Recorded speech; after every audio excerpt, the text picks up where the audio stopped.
হালকু sir, হালকু sir, বাড়ি থেকে phone.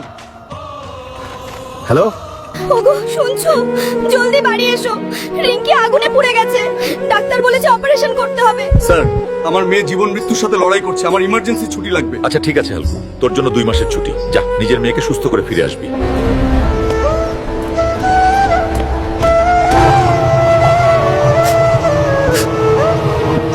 Rinki, তোর কিছু হবে না মা।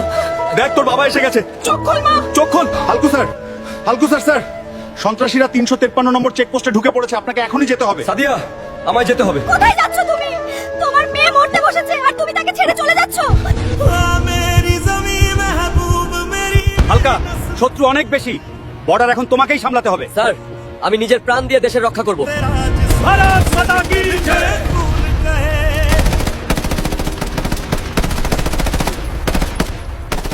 হালকা, তুই দেশকে তো বাঁচিয়ে নিলি, কিন্তু আমরা তোর মেয়েকে বাঁচাতে পারলাম না। কি হয়েছে আমার মেয়ের?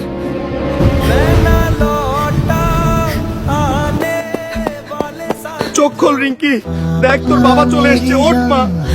ওগো তুমি কেঁদো না, সবাই যদি লাইক সাবস্ক্রাইব করে তো আমার মেয়ে শান্তি পাবে।